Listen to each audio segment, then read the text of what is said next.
most pleasure to extend a very warm welcome to all the dignitaries, students, faculty members, for participants in today's webinar. On behalf of the Department of Physics, RD National College, under the aegis of IIC, Research Cell, DBT, IQAC, and our distinguished IC principal, Dr. Neha Jagtiani, I wholeheartedly welcome each one of you to the national webinar on Uprising of Dye-Sensitized Cells, Indo-Photovoltaics to Indigenous Manufacturing by Dr. Surat Soman, scientist, CSIR, NIIST, Trivandrum, Kerala. Before we start the webinar, I'd like to introduce Dr. Surat Soman, our keynote speaker.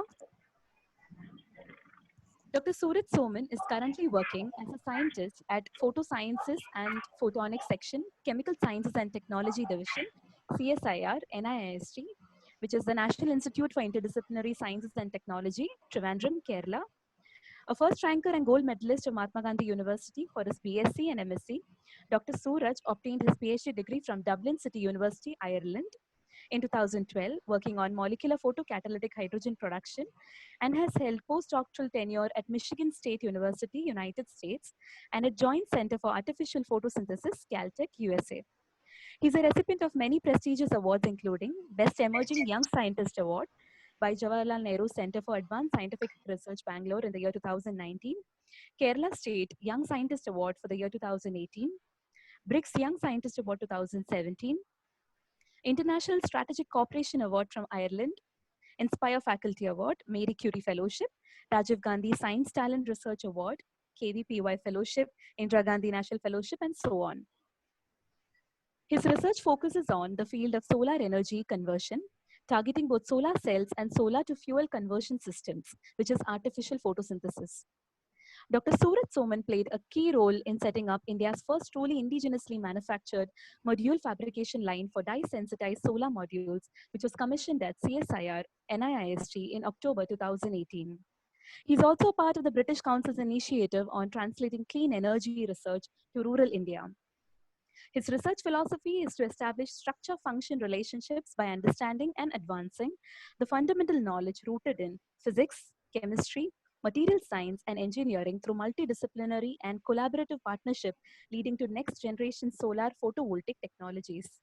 We are so privileged to have you, Dr. Surat Soman, with us today to share your expertise and insights. On behalf of our inspiration and guide, the head of the physics department, Ms. Namrata Ajwani, I wholeheartedly welcome you, sir. Looking forward to a wonderful session. Over to you, sir. Yeah, thank you, Dr. Steffi. Thanks a lot for this very nice introduction, and thanks to Dr. Milind Kulkarni for inviting me. I know, like, it's a pretty hard time for all of us, not only we people in India, around the globe. It's a bit hard, and I really feel that maybe like we have 86, 84, 85 participants, and all of you are at safe places. Be safe. Take care, all of you. Make sure that we are following the kind of things that are set by the government, like washing our hands and being in safe places, at least to the greater extent that we can have. But we have to come to office. I am right now in my office. So we can't compromise with that, because being in a CSIR team right now, like we all are working on a lot of like COVID related activities on those kind of verticals and things like that. Yeah, so without wasting much of the time, I will go into today's seminar topic. I will start sharing my screen. Yes. So that will be... Can you see my screen now? Yes, sir. Okay. So this is actually another thing that COVID had taken all of us very close, because otherwise, like coming to Bombay in between, like the busy schedule, sometimes it won't happen. Like the timings and those kind of things. Now I think like I am all parallelly, like I'm attending some other meetings where like even people from abroad, US, Australia, a lot of faculties are attending a lot of like conferences and meetings all over the country right now. So that is a very big advantage as students, like you people can explore at this point of time. So Milind, shall I start with my presentation? Yes, sir. Okay, great. So yeah, so today's topic, like as we had kept in the title, like uprising of dye-sensitized solar cell. So here I will actually introduce you to a couple of different aspects before going into directly into this dye cells and third generation photovoltaics. being students, I want to give you some introduction on like energy sector, renewable energy, and photovoltaics, and why we are working on this kind of a research area, and what are the updates from our research lab, and what we focus on, I mean, from a CSIR point of view, from a government of India point of view, for the coming another 2 years, 3 years, what are the sectors like we'll be working. So those are the things that I'll be discussing pretty much here. And so coming on to today's presentation, like I differentiated it into a couple of different sections. So one thing is that I don't know, like how many of you are aware about NIIST, the lab from where I belong to. So I'll just brief on that part. Then need for renewables and renewable energy. Then we'll look into certain photovoltaic sectors. And then one of the third generation photovoltaic sector, the dye-sensitized solar cell, in a bit more detail with its basic working principle and role. And the activities like currently like we are pursuing in our lab. And one of the greater initiative we have done in the country in the last 2-3 years, like transforming a science which is in the lab into a technology, like a lab to fab. So how that process, like to some extent, like how we achieved that and what are the different things involved in it. So basically coming to the place that I belong to, I am a CSIR employee. So CSIR is the national lab system in India. So right now, like most of you may be aware about CSIR pretty much, because in the news and all, like there are a lot of things that are there related to COVID. So you can check the websites and all where like we are involved in like repurposing like various drugs for the COVID related things, and like PPE based research, then detection kind of systems. Lot of activities are there. So we have different verticals and different subject sectors like biology, chemistry, engineering, physical science, and there are 38 labs all around the country. And I belong to one which is on the southernmost part of our country, which is in Thiruvananthapuram, and the lab is called NIIST, which is the National Institute for Interdisciplinary Science and Technology. So we work at a few different interfaces, like between physics, chemistry, material science, and engineering. And this is actually our campus. So this is the main building, and it's a pretty much lush green campus. So I invite some of you people who are coming to Thiruvananthapuram, like you can come and visit the lab at some point after this COVID situation. Hello.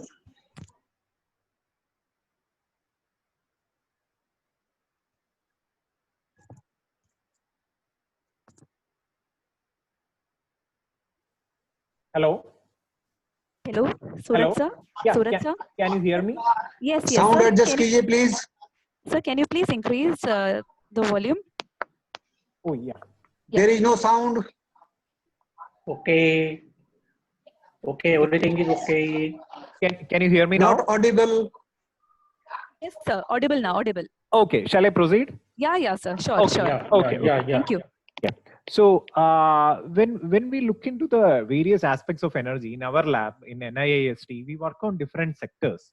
So one of the sector is actually the generation, where like producing the electricity from the solar energy, where we work on various upcoming solar technologies like dye-sensitized solar cell, organic photovoltaics, perovskite solar cells, solar fuels. Also some activities are there. Then when it comes to storage, we work on batteries and supercapacitors and related things. Then when it comes to conversion, like once you generate electricity from a renewable energy and once you store it up, you don't want to just burn the incandescent bulbs and waste the energy mostly in the form of heat. So there, like you need conversion devices which are more efficient, like or organic light emitting devices, phosphorescent materials and things like that. And when it comes to conservation, we work on electrochromic devices and formulating the energy policies for the government and things like that. So basically the line of research comes like material tailored for performance and stability and developments of research in that category, moving on to the scalable production process, and finally into the product integration.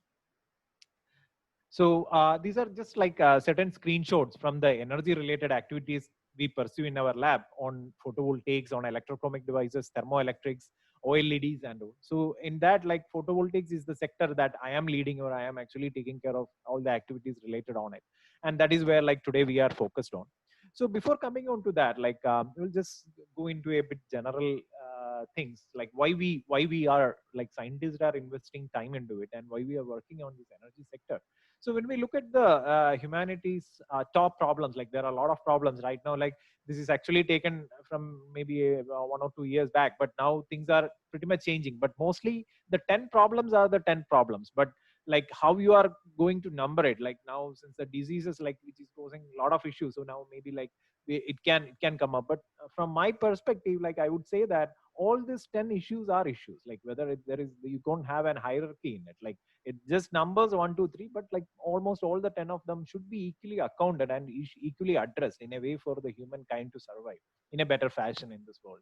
So energy occupies one of the major share in it.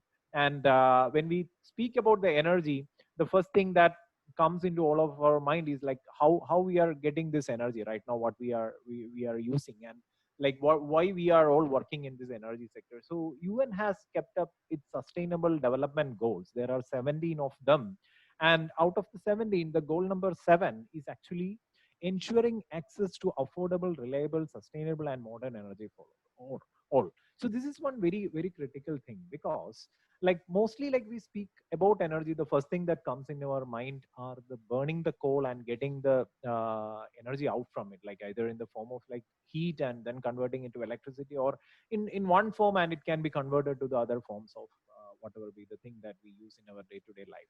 But one thing that we need to think is that all these are non-renewable energy sources. Like it will finish one day. So there are certain calculations by which people say that maybe for another 100 years, like there will be enough coal in the, there for another 150 years, there will be enough gasoline in this earth. So what we will do, what our like kids or the grandkids will do after that. Right now, like I am giving this presentation, so why this is happening, because I have the electricity here, my laptop means computer is getting connected, I have like the Wi-Fi routers here, and these are getting connected, so like all of you are having some access to electricity by which all these things are happening. But imagine a day when there is no electricity, when there is no fuel to burn. It's pretty hard for us to even think about that. Like can you look like live a life right now without looking into the television or into your mobile? It's very hard. So we should, when we think about our future generation, we should think into developing new technologies.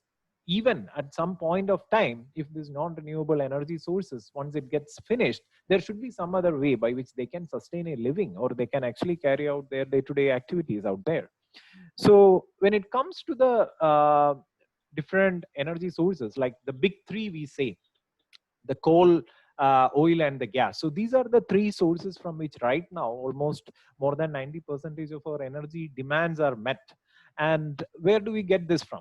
We are actually digging out from this earth, either it's a coal or the gasoline or like any of these fossil fuels. And then what we do, we just burn it up, and then that produces the heat, and with that, like we actually produce the steam and run the turbines and generate the electricity and use it for maybe in the factories for producing plastics, or in fertilizers, like things, and like X or Y, whatever be the things, we are using it up.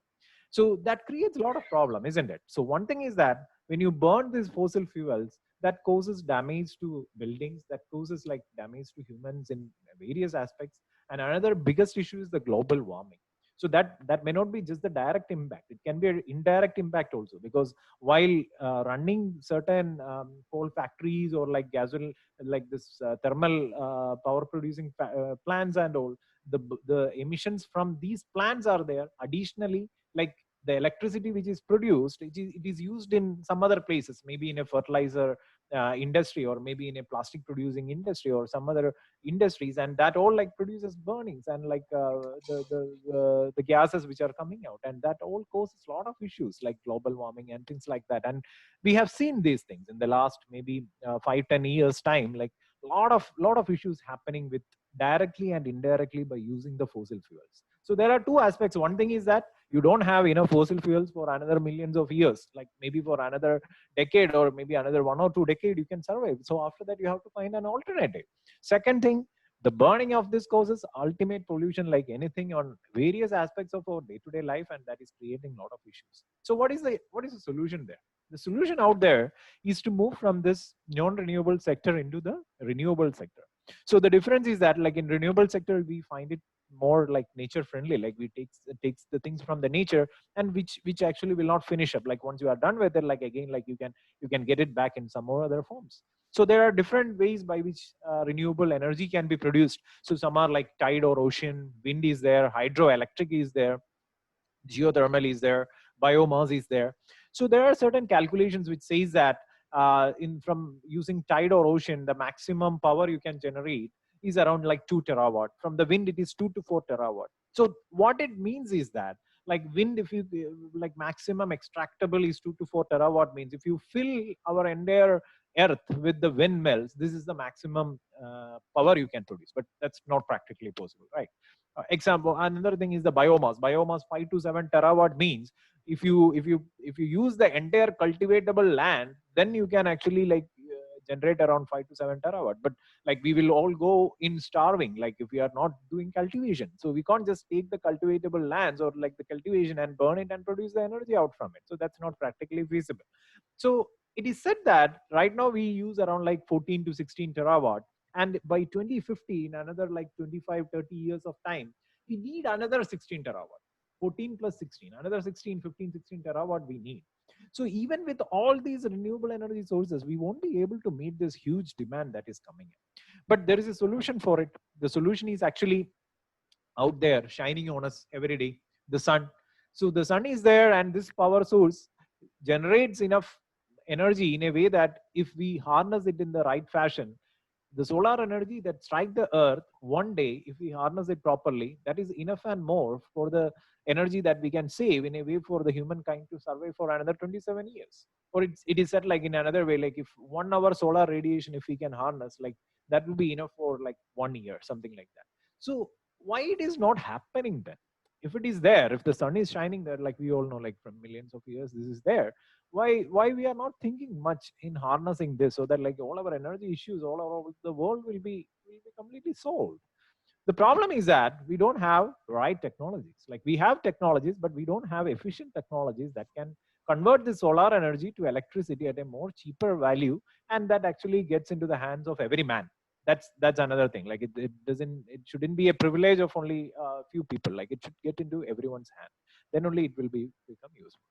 And the technology that is used to convert the sunlight into the electricity, we call it as photovoltaics. So these are like means the examples that we see around, like you all know, like when most of the buildings right now, like we can see like these kind of solar panels there, either in some black tinted shade or like a blue tinted shade and things like that.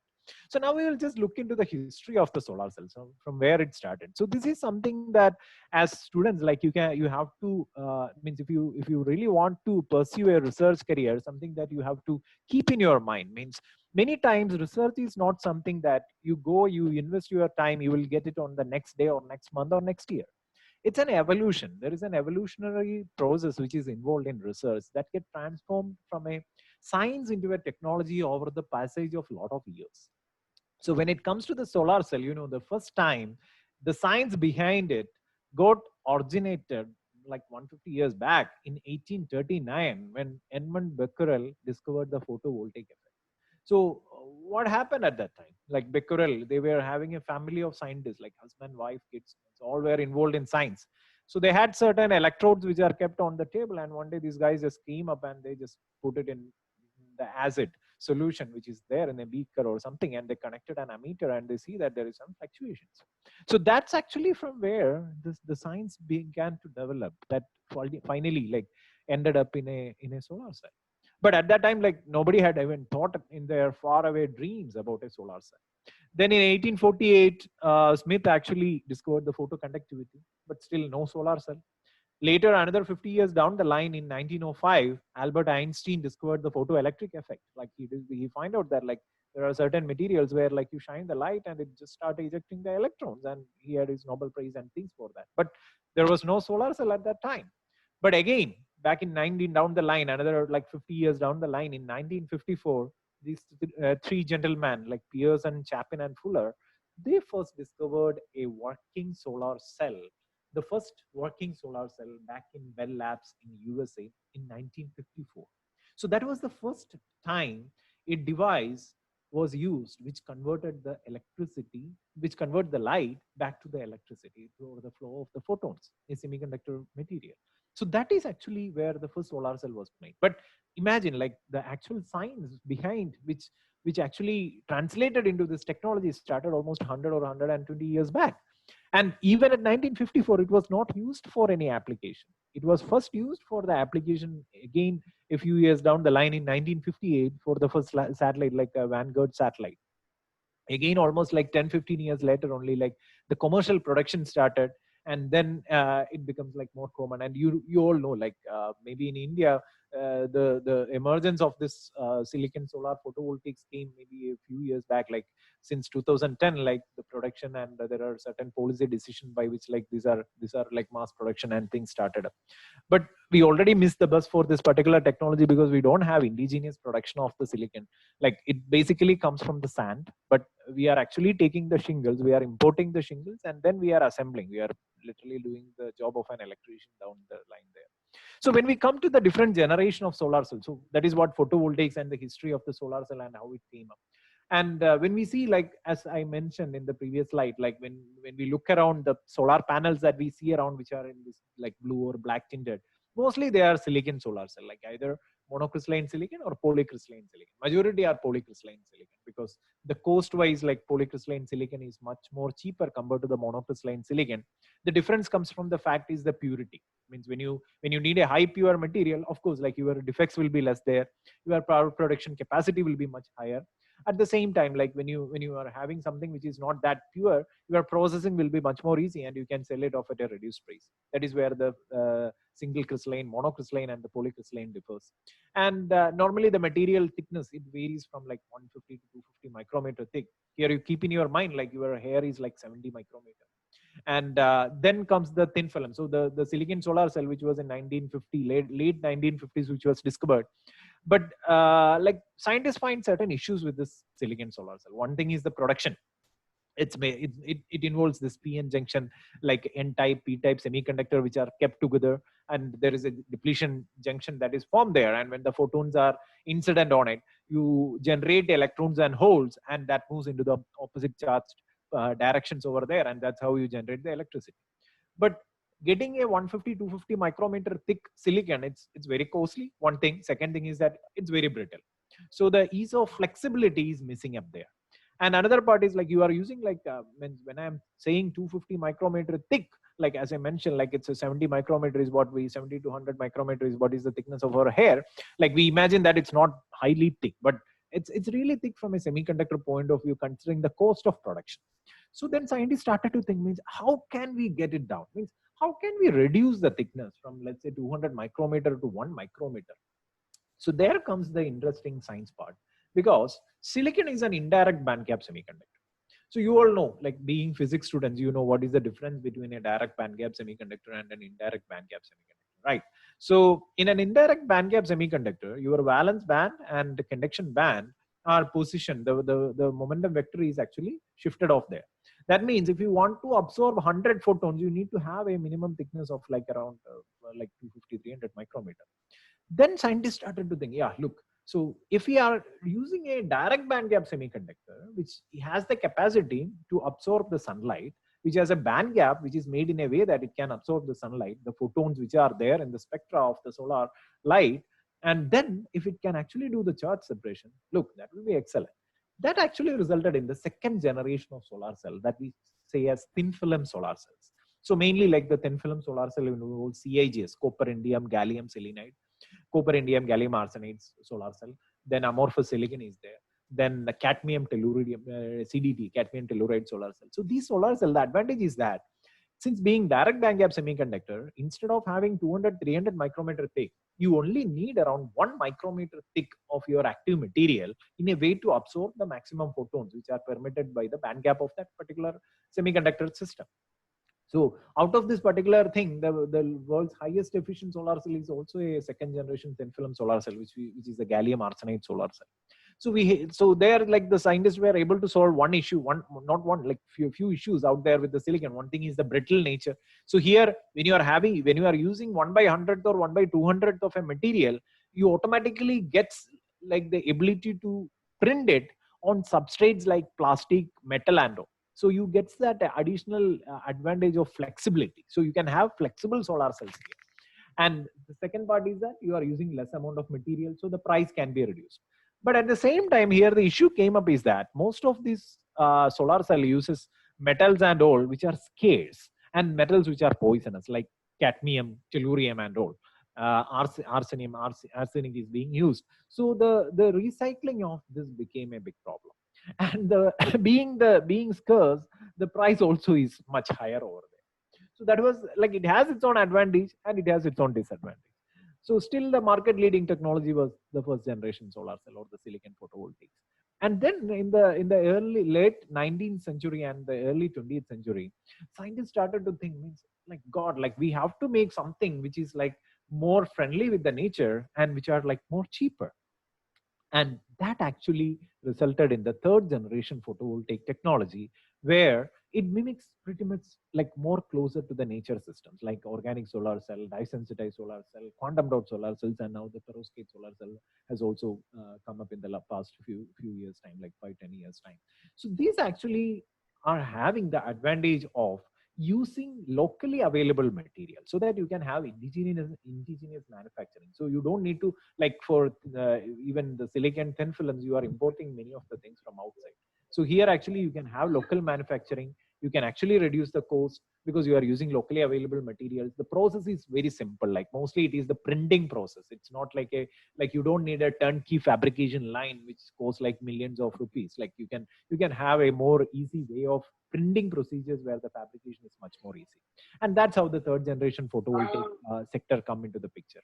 And when we look at the efficiencies, this is something actually like you can actually go into this NREL website and you can make a look on it. So when we, this is the national solar energy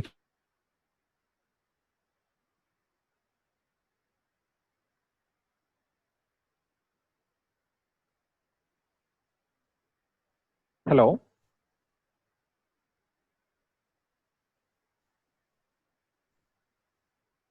Hello. Sir, please start. Okay. Hello. Yeah. So here actually you can see this is the solar efficiency chart, and here actually what you can see here is the different kinds of solar cells which are actually represented in different colors.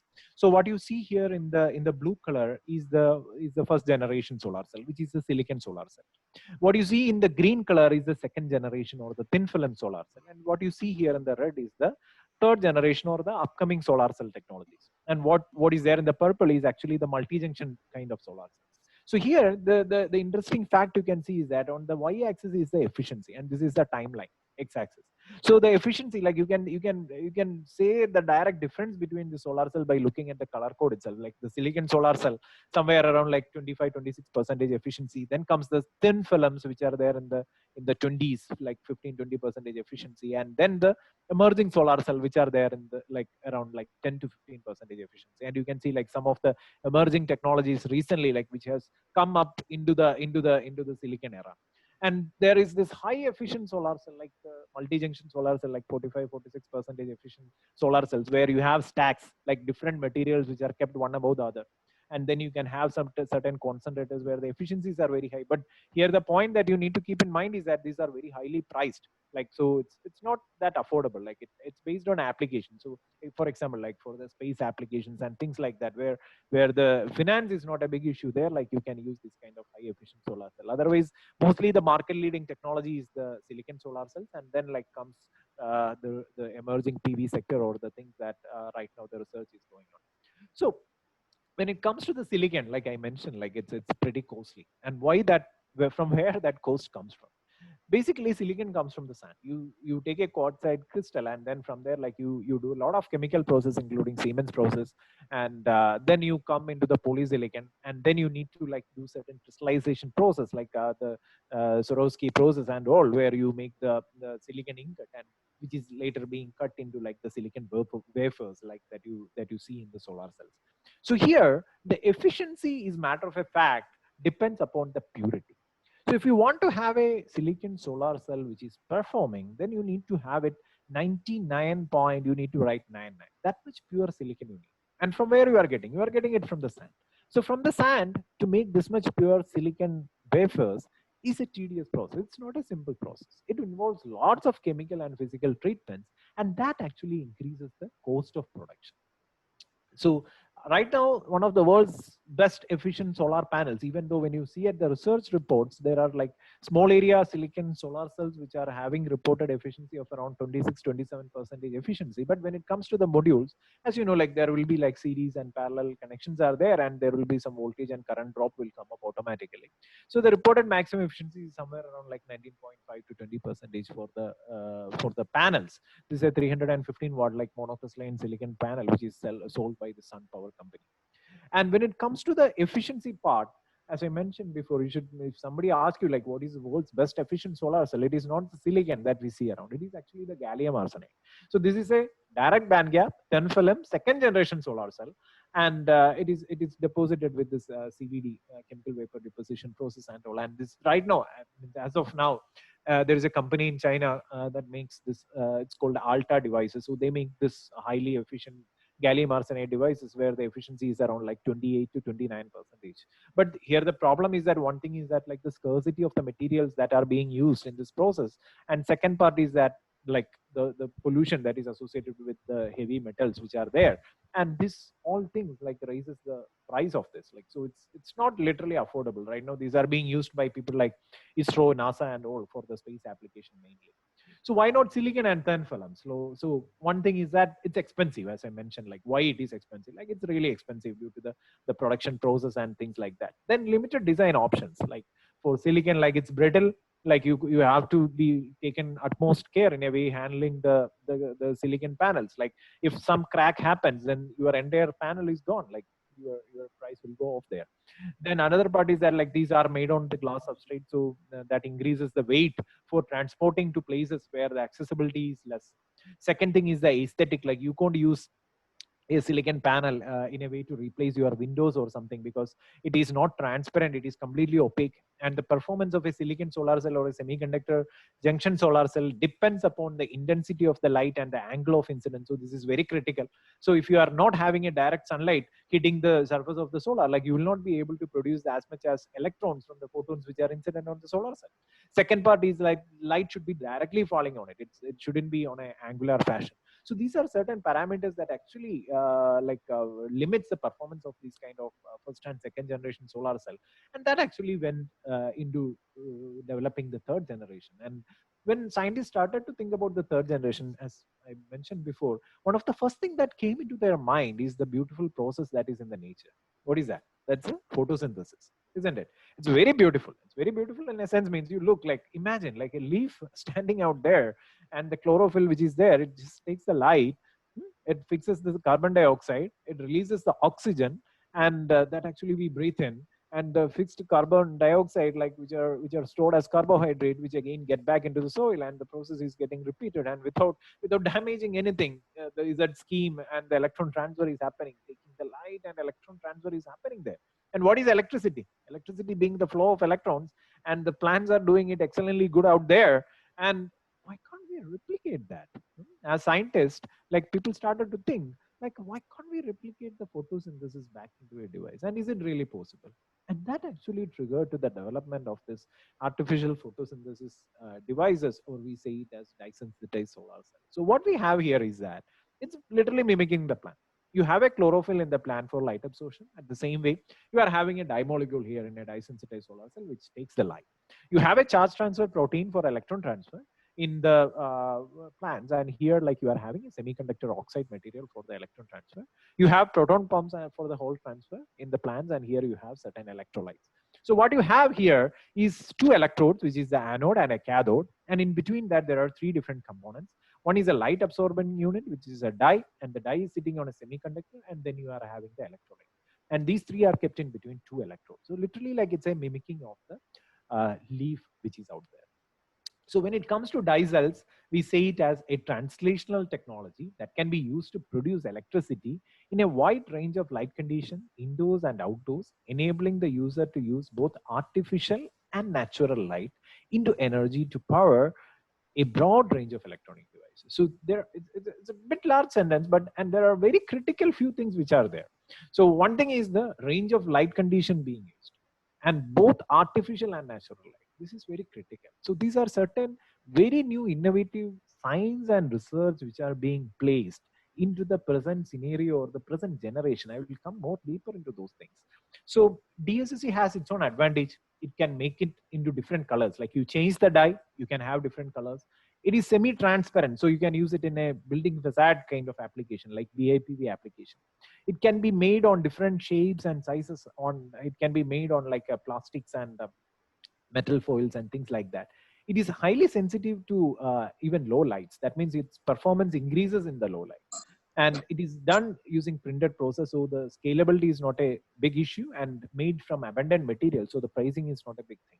So here, this is actually a page copy which is taken from this science journal 2 years back, where they had given this article saying solar cells that work in low light could charge devices indoors. So this is actually a new area or new era of photovoltaic that is being introduced right now in the last 1 or 2 years, which is called indoor photovoltaics.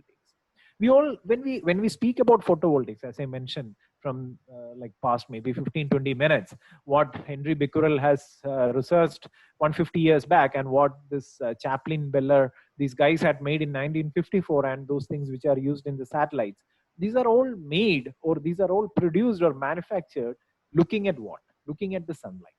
The intention was to take the sunlight and convert it into useful power. But unfortunately, these solar cells are not suitable for the indoor application. Whether the solar cell, like if you take a silicon solar cell and you keep inside a LED light or a tube light, will it work? You will be having zero power from it, because you need to have high energy photons in a way to incident on your depletion layer, on your PN junction, to separate your excitons, your charge carriers, into P and N type regions. Then only you will be having a flow of electrons or electricity out there. But when it comes to the indoor lights, like the one that we see in the CFL or LED, your energy is much less for the light there. Normally we say it in lux. So there, the intensity of the light is much less, and that can't trigger the exciton generation in a conventional first or second generation solar cell. But you imagine, like in our homes, in our offices, we all use a lot of lights, isn't it?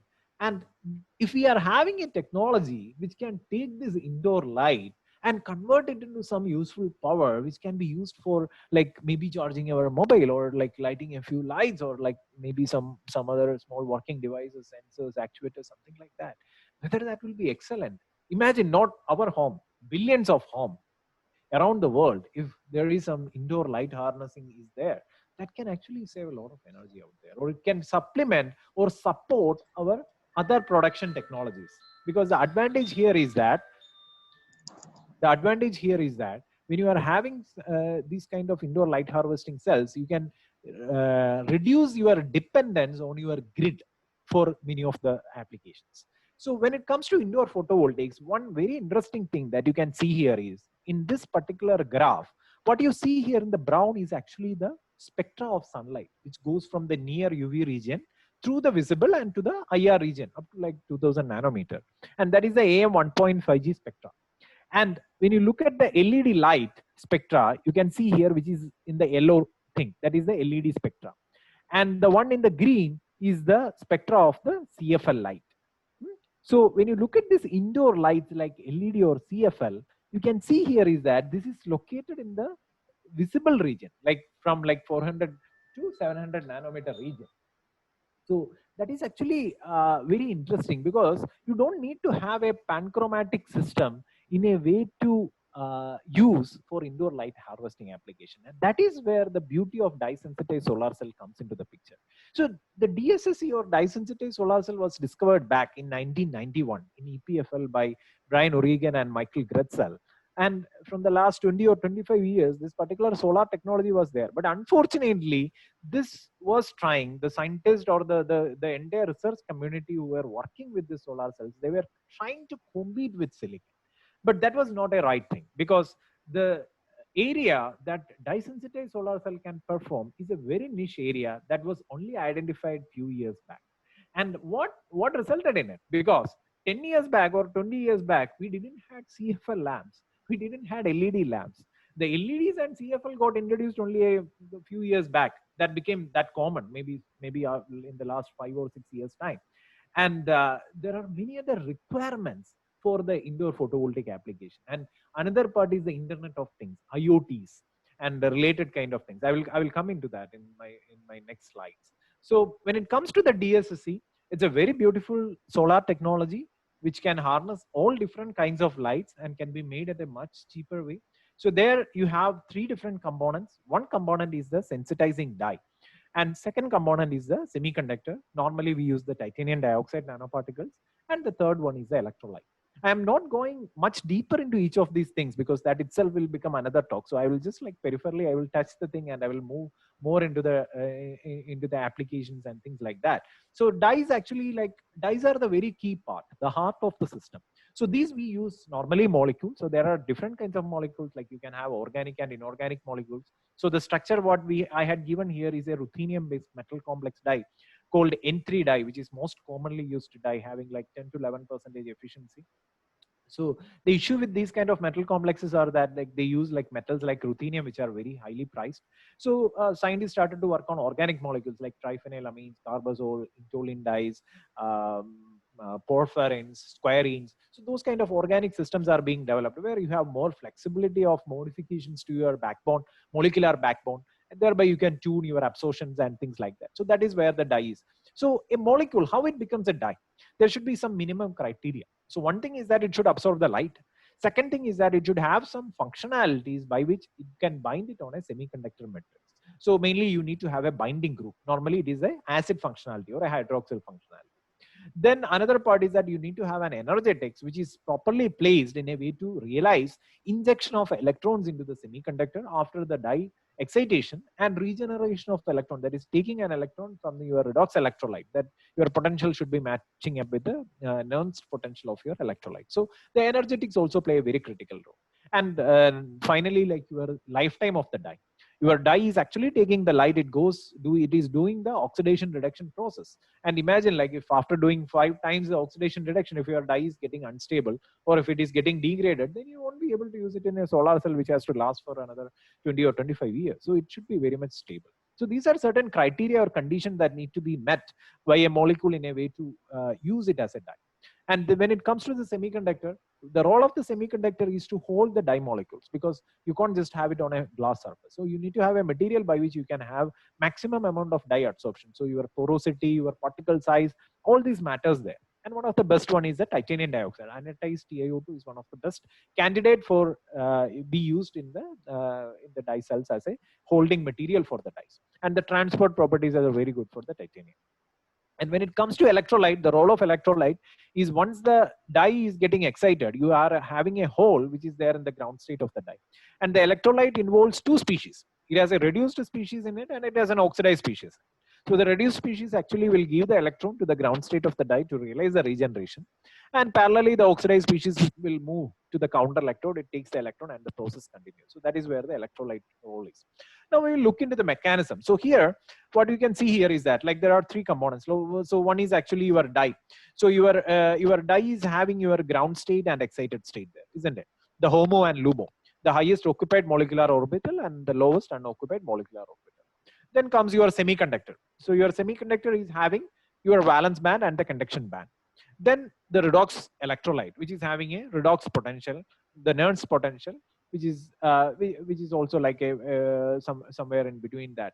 So here you can see that here I am taking TiO2, a sensitizer which is a ruthenium sensitizer, and an electrolyte. Conventionally, like the most commonly used electrolyte is iodide triiodide electrolyte.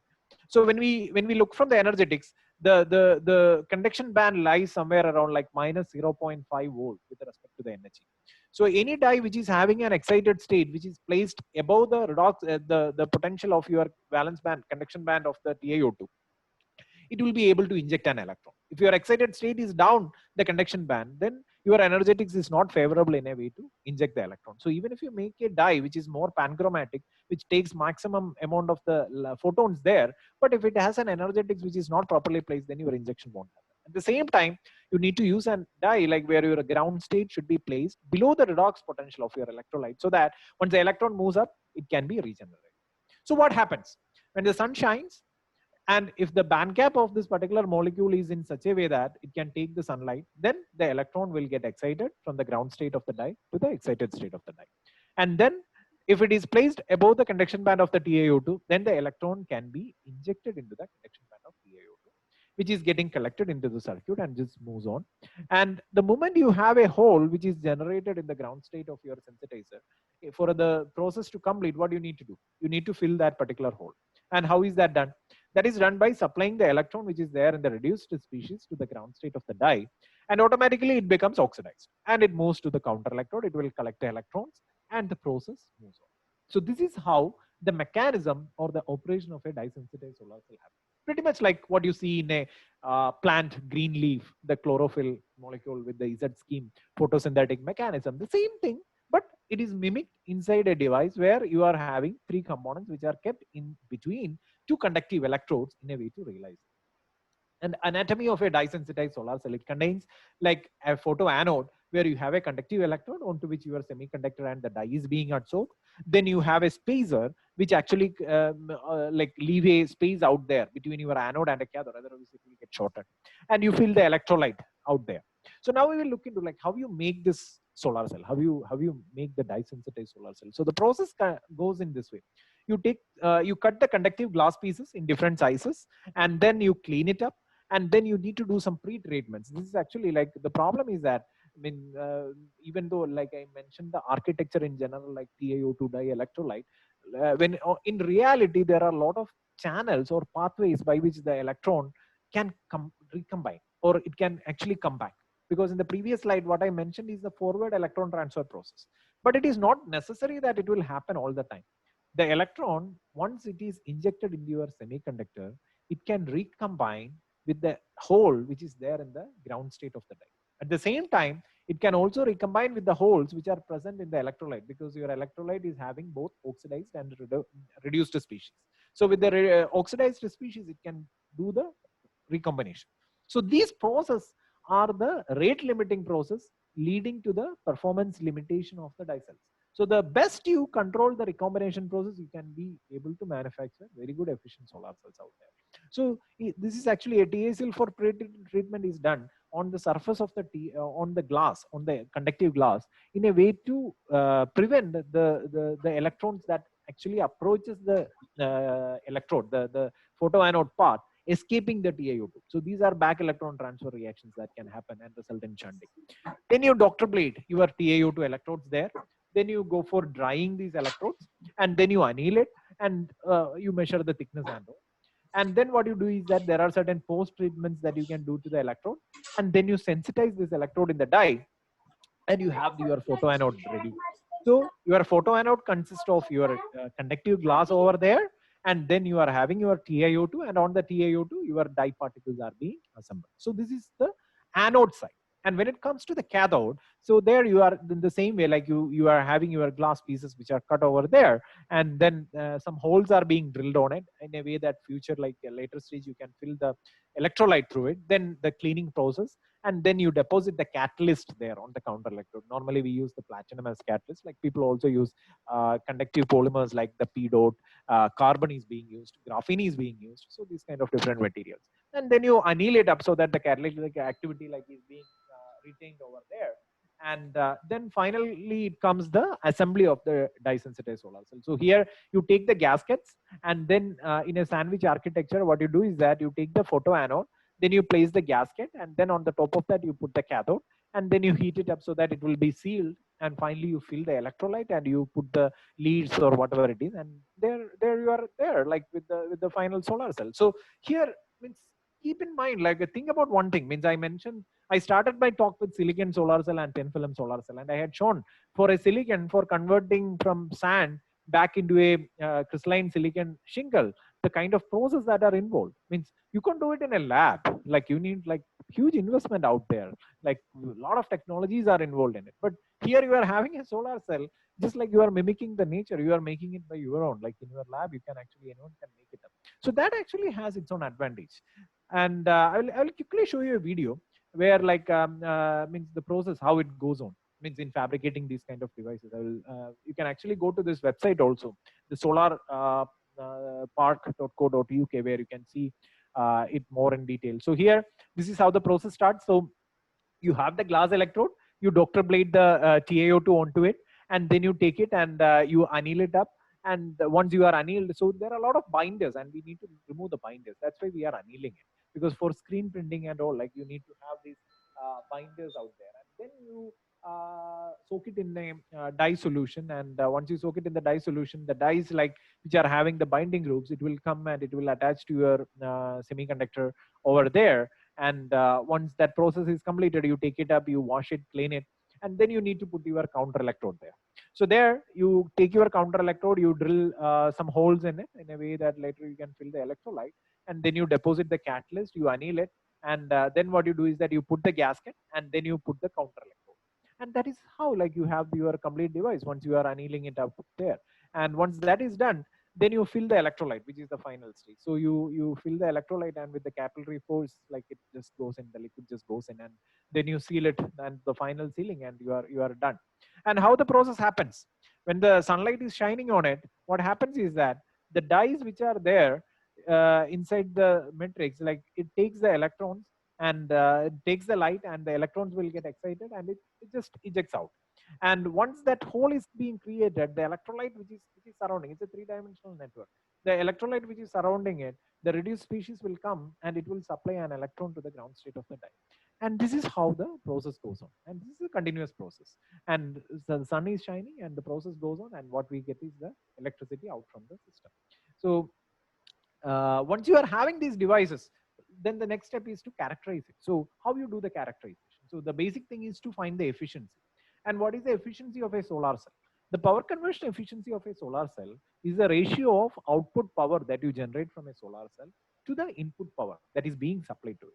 So the efficiency is a product of your short circuit current density, open circuit voltage, fill factor divided by the input power. So with there, like, you will get a curve like this, a JV curve like this, and from that, like, you can calculate the diode quality factor, the fill factor, and then comes the efficiency out there. So now we will look into the application part. Means DSSCs are, like, it is there, but it has now made a paradigm shift, I should say. And there two major application sectors really changed the perspective of dye sensitized solar cell globally. And one major aspect is the low power application, or the indoor applications, or indoor photovoltaics. And second one is the aesthetic, where you can use it for the building integrated photovoltaic based applications.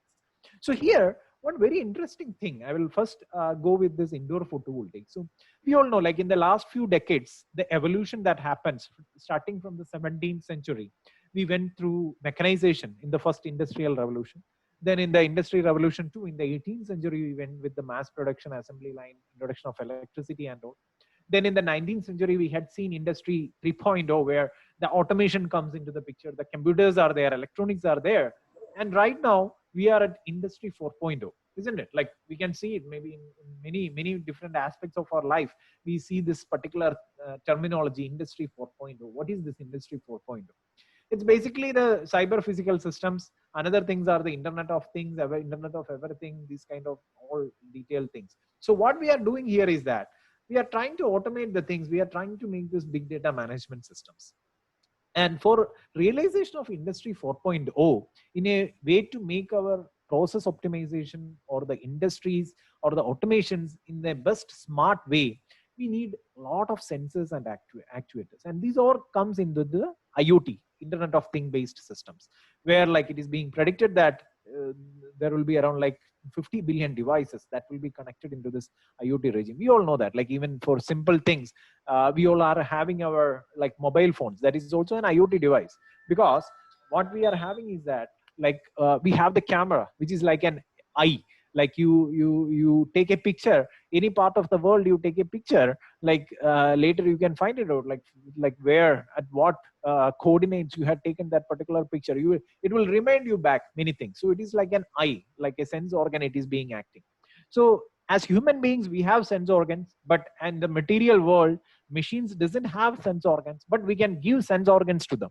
These are the sensors and actuators. And this comes into the IoT kind of systems, where we give life to material world, and then analyze the data, and then comes up with certain solutions and things by which we can make the automation, or, like, we can make the industrial revolution more smarter, and the production capacity can be increased.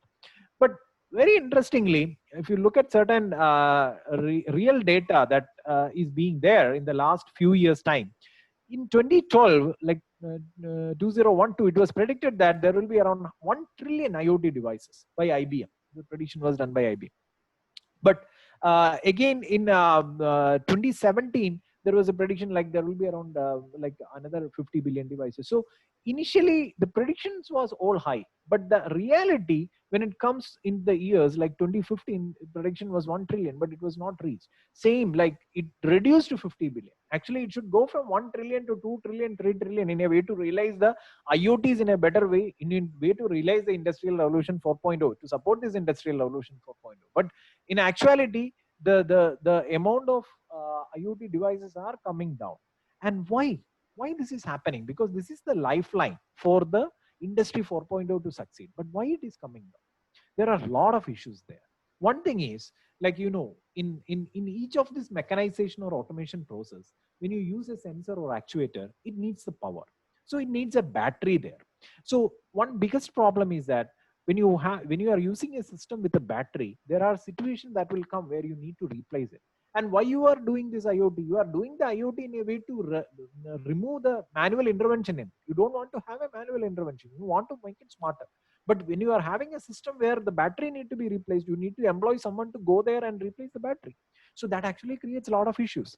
Then in a way to maximize the battery life, the systems are configured in a way to transmit less data. So that actually you lose a lot of valuable data out there. That creates issues. Another thing is the physical dimensions of the battery that creates much issue. And the biggest problem is that once you throw out the battery, the environmental pollution that actually happens, the carbon footprint that creates with this thing. So it is estimated that with 50 billion devices which are in the IoT regime, if you remove the battery one time, there will be enough battery to circle the earth around 4 to 5 times. So a huge carbon footprint is being created by this throne of batteries. And these are certain issues. So how can we address this? This can be addressed by making self-powered systems. So what are self-powered systems? So it should be either powered with a light, with some photovoltaic devices that actually takes this indoor light, because most of these IoT systems which are sitting inside the room, it is not sitting in places where direct sunlight is accessible. So indoor photovoltaics is one thing. Second thing is that heat. You can, if you are having a thermoelectric generators with the heat difference, like you can actually generate electricity there. Another one is the piezoelectric generators, where from the vibrations actually you can generate the power. Out of all these things, light is actually the major player. And once you are realizing the self-powered system, you can actually lower the cost of ownership. You can realize the end of battery replacement, and this leads to large-scale deployments and greater operational insight into the IoTs. So this is very, very, very critical. So when it comes to this indoor photovoltaics, it is being predicted that the IPV market is growing like anything in the past few years' time, and it is predicted in next 1 or 2 years it is going to touch almost $1 billion industry, indoor photovoltaics. And another thing is the WS is the wireless sensor. So wireless sensor market is also coming up in a big way, and in a way to realize the less environmental pollution by the throne of batteries from these billion devices out there, we need to have self-powered system, and we need to develop indoor photovoltaics cells in a much more better fashion. And this is something that already I had discussed with you, like the spectra of the indoor lights. And based on the research, one of the best candidate, one of the best solar cells so far, which is there globally to harness the indoor light, is the dye sensitized solar cell, which even outperforms the gallium arsenide solar cell. And the real the paradigm shift research happened and got reported 2-3 years back in 2017, when that's what, like, the interesting fact. In 1991, the first paper on DSSC was reported in Nature by Michael Gretzel. But it took another 20 years down the line. In 2014 only, the indoor application perspective has been taken up in a different way. So in 2017, the Nature Photonics paper, where they reported around 28.5% efficiency in the indoor light with this particular new set of dyes and electrolytes. So that is also very critical.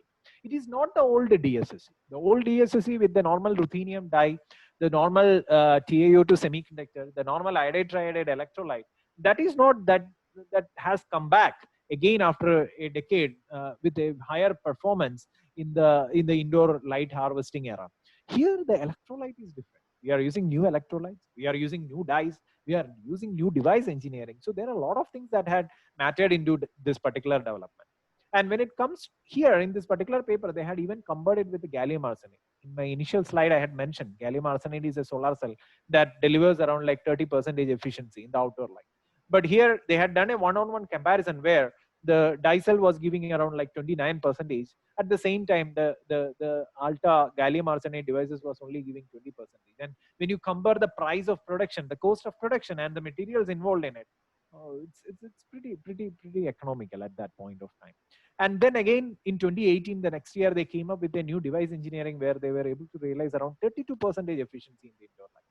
And this year in 2020, Marina and co-workers, they had reported this particular paper in Chemical Science just a month before, where they realized 34% efficiency at 1000 lux with the proper co-sensitization of the dyes and electrolytes and a combination of different parameters and device engineering. And this is a real breakthrough. And you can see the title of this particular paper itself: dye-sensitized solar cell under ambient light powering machine learning towards autonomous smart sensors for IoT. So this is actually something that had taken back the research in the dye-sensitized solar cell in a new area. And a lot of new companies are coming up in this particular sector. And I should mention one particular company, which is called Exeger in Sweden, where all of you know, like the headphones that we normally use. Many of you might be using it right now. So how these headphones are right now getting powered? Either it is getting powered from an external socket, or either like you connect it to your phone or your laptop or your computer, and it is taking power from it. But it needs some power, isn't it? So what you can do is that for the Bluetooth headphones, right now this particular company, they are integrating this particular solar cell into this space, like where you keep it in the head. So when you move around, it automatically charges the capacitor, supercapacitor, or a rechargeable battery which is there, so that your playtime, like it becomes like you don't need to charge it quite often, and your lifetime of the system will increase in a very high way. The same thing.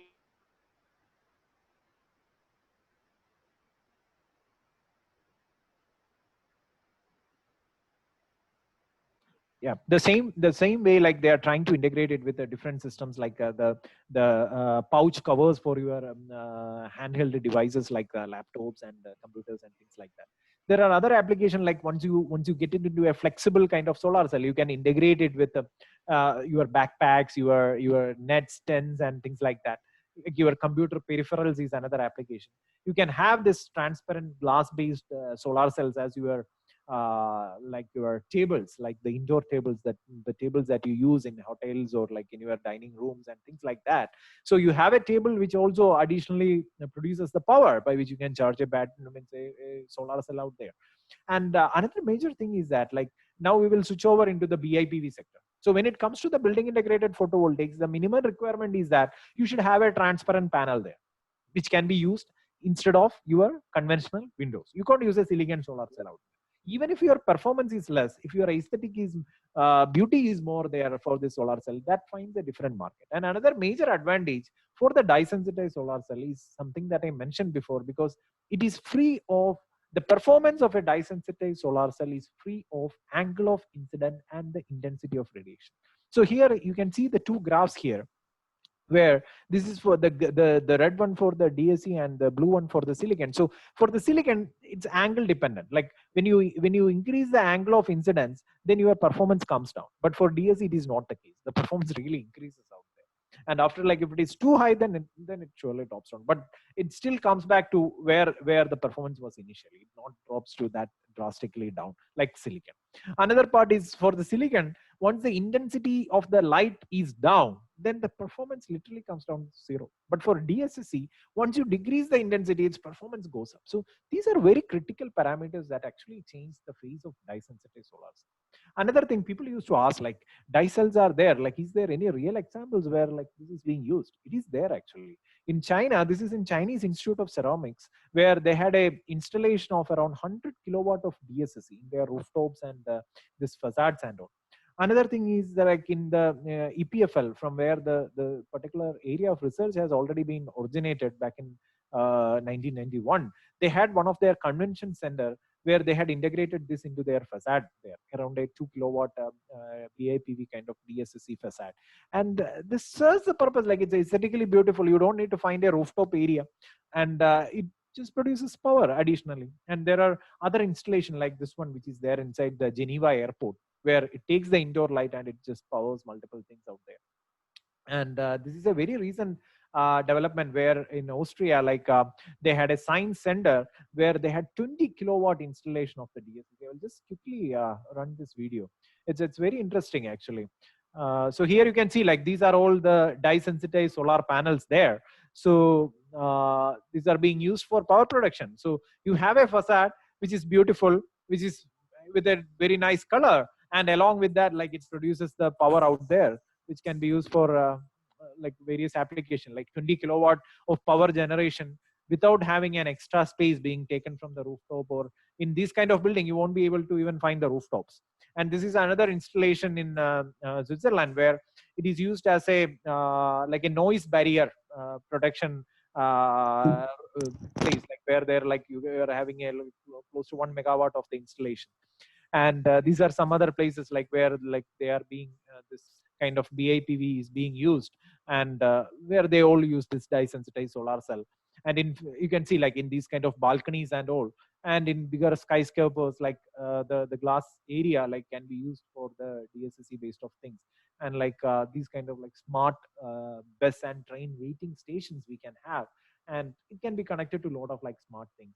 And there are even like futuristic things like this automobile integration, like where this is one of the future design from Hyundai, where they were also trying to integrate this kind of solar cell. So now I will switch over.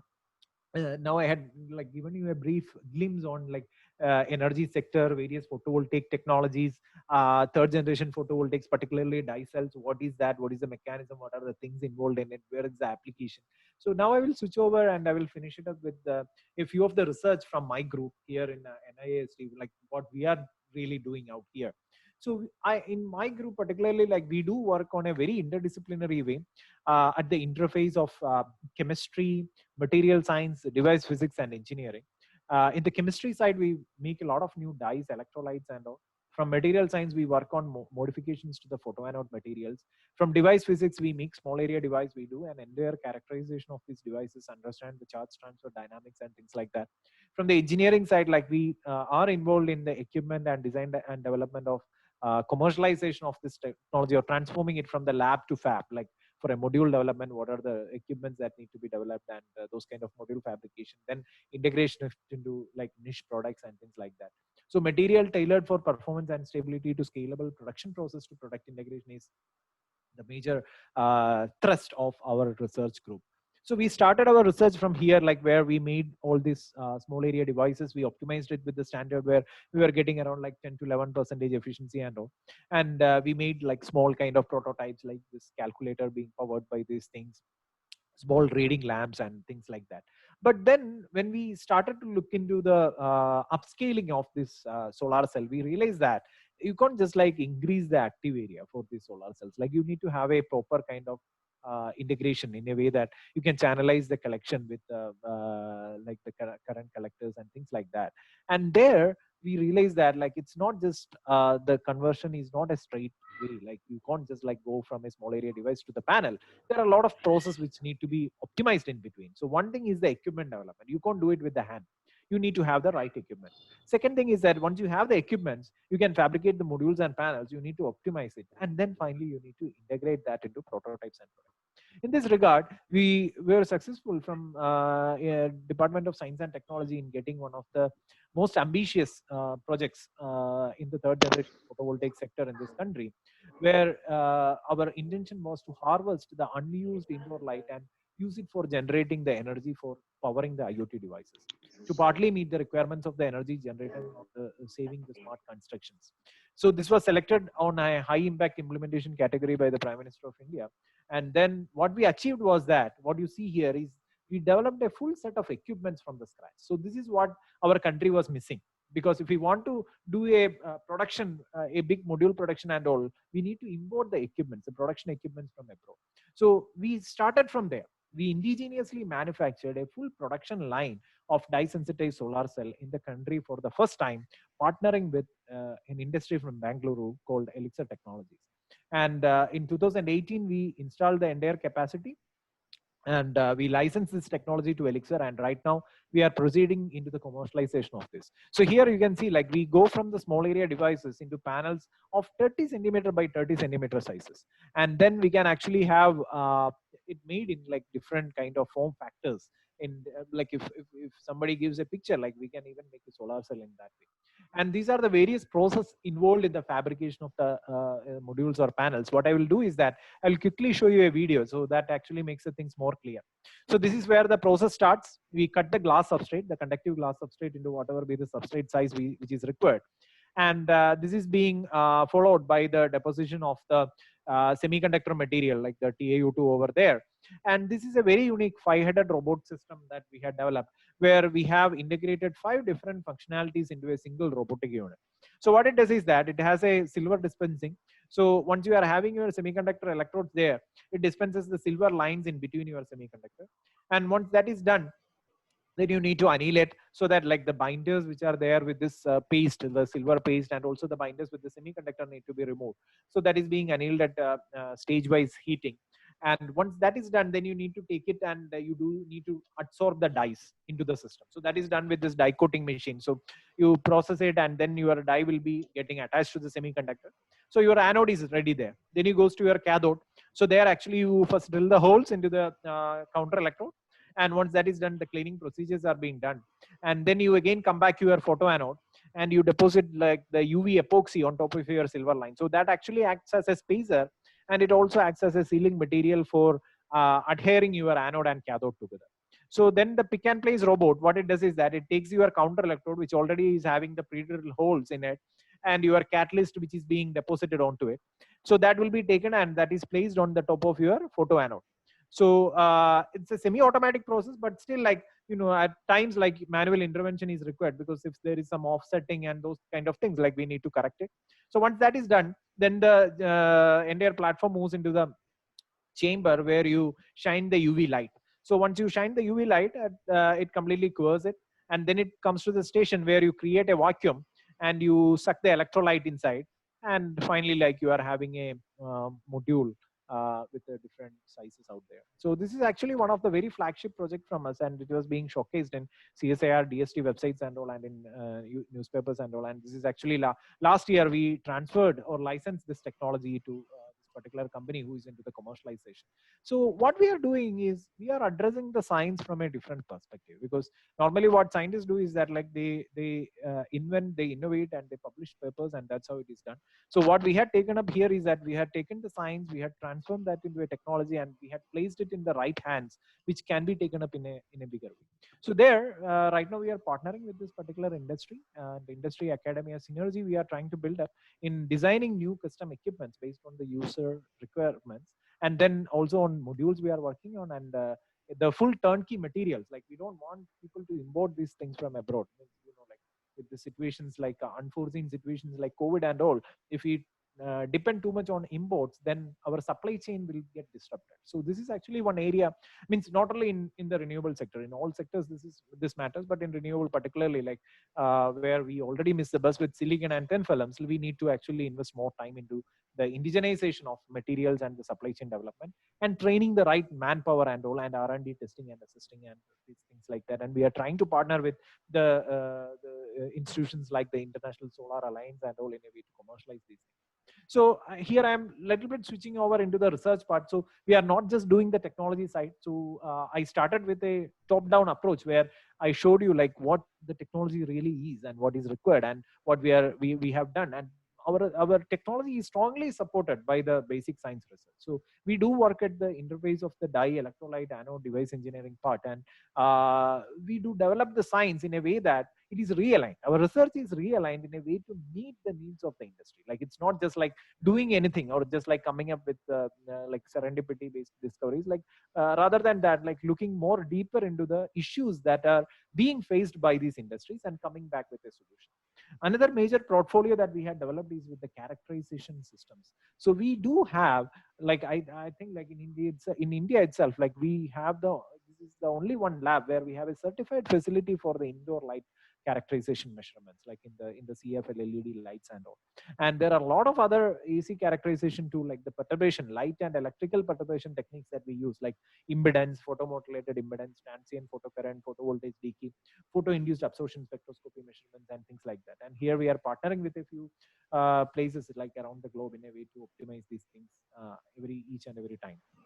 So now I will just like touch very specifically into one or two aspects. One thing is the development with the dye that we are doing. We do work on a lot of range of dyes in our lab, including triphenylamine, squarenes, and things like that. And one of our recent development is this particular molecule, which is called this YK8, that we had developed in this lab in the group of Dr. Yusuf, who is my colleague here. And with the proper optimization of the devices, we were able to achieve an efficiency close to 10% in the full sun condition. And the most interesting part is the indoor light. In this particular dye, in the indoor light, we are able to achieve around like 30-31% efficiency. And this is a very breakthrough result, because this is the maximum efficiency so far reported with a conventional iodide-based electrolyte with the indoor light harvesting without any co-sensitizer for an organic dye. And we do work on a lot on electrolyte system, because when it comes to this indoor light harvesting devices like sensors and actuators, the minimum prerequisite for the energy harvesting is that you need to have a higher voltage there for all these sensors and all to get powered. Means your voltage requirement will be around 2.5 to 3 volt, but your current requirement will be in like very nano amps or micro amps out there. So you need to generate more voltage. And how to generate more voltage in a DSSC device?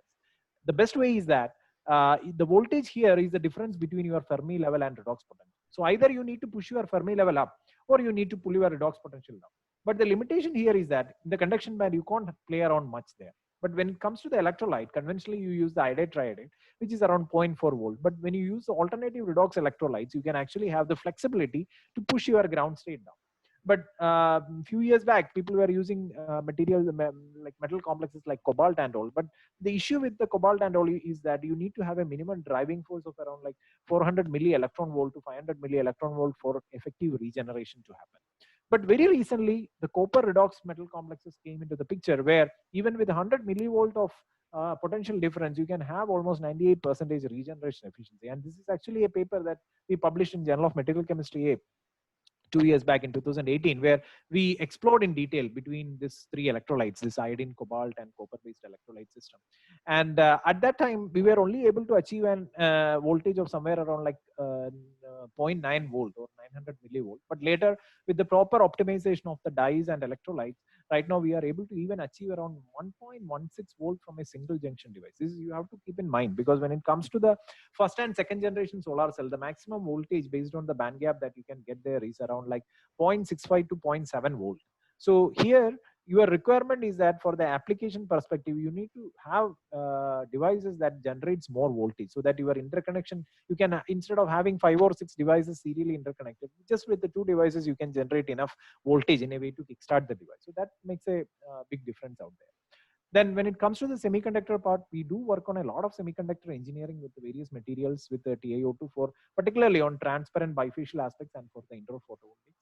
And this is actually, this slide gives you the direct picture of the result of research, the actual research, how that actually the realigned research help the industry or will help the industry in a way when it comes to the application. So this particular picture is taken in 2016, where you can see that this is a module which is around like 10 centimeters squared, and it need to be kept at around 10,000 lux in a way to power this temperature sensor out there. But 4 years down the line now, even at 700 lux, 1/10 of the light intensity, with almost 1/15 of the active area of those devices, we are able to power a temperature sensor.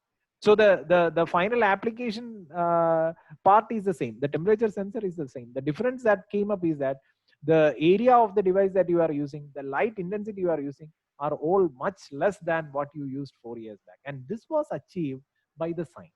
So the science which is involved in making new dyes and new electrolytes, along with the engineering aspects, and then understanding the real process that happens up it, and coming back and then modifying the science, that helps in a way to achieve this transformation. And this has a big impact for the future.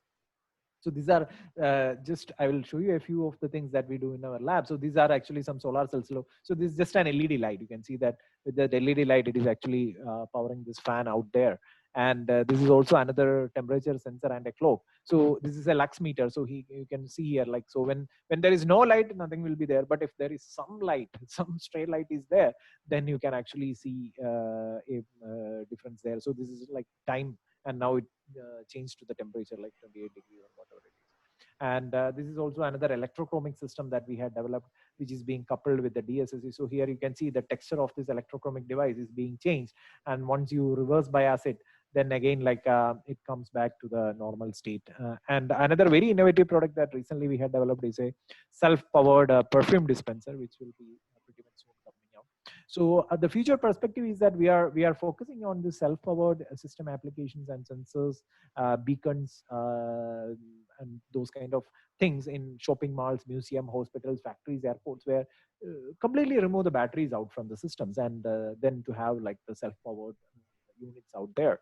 So we work on two aspects, on indoor photovoltaics and outdoor photovoltaics. And right now we are involved in supply chain development, making flexible die cells, new sealing techniques, indigenous equipment fabrications, and things like that. I finished this, and I finished this by thanking my team, because like whatever work I had shown here, it's all the work of these people. So I am just representing them out here. So they are the people behind all these things, and few funding agencies. And you can reach me on this email address, in my NIST email address, and on my Gmail address. If you have any questions and queries in the future, you are more than welcome to send me email. And thank you. Thank you, Suraj sir. Then we will start question and answer session now. Sure. Okay. I have some questions from our participants. Okay. Okay. Please, this is the question from Vivek Bhide from Bhakti Dogrekar College. How Okay. to install solar panel to charge battery, and what are the requirements or accessories for that? Sorry, can you repeat that once more? Means if you want to charge battery using Okay. solar panel, then what are the procedure steps? If you want to charge a battery with a solar panel, what are the Yes, like procedures? a power bank using solar panel. So what are Okay. the required accessories? Oh, what are the required accessories into it? Yes. Oh, okay. So basically, like, the minimum requirement is that you need to have a battery capacity which is matching with your output of your solar panel. Because if your battery is having like 5-volt battery, and if your solar panel is only producing like 2-volt or 3-volt, then you won't be able to charge it. So that is the first basic thing that you need to take care of. So you should have a battery capacity that is matching up with the solar panel what you are using. Then the rest of the circuits is like, you can actually, I think you can just Google it out and you can get it. It's not a big deal. Like you can have a like a few energy harvesting circuits and things like that if you want to manage it in a better way. Otherwise, like, it's a pretty straightforward thing. Okay. Thank you, sir. Next question is from Neha Prajapati from National College. Which type of solar cell is used in electrical appliances? Which type of solar cell is good for electrical appliances? Yes. Yeah, no, actually, the solar cells, we are not directly connecting the solar cell to any appliances. So what we are doing is that we produce this electricity, and this electricity comes back to the grid itself. So whatever right now, like, even if it is a renewable energy source, it is being produced in a home, it is automatically coming to your normal plug points that you use with the electricity that you get from an electricity board, or whatever be the things which are there. So you can't differentiate that, okay, this particular solar cell is good for this appliance and things like that. But only difference here is that for those appliances or things which are there in this indoor light harvesting sector, like the Internet of Things and those kind of sectors, there actually the dye sensitive solar cell or the third generation photovoltaics are the best candidates. Okay. Thank you, sir. Next question is from Sagar Shinde from Mehta College. How to build cheap solar cells in villages?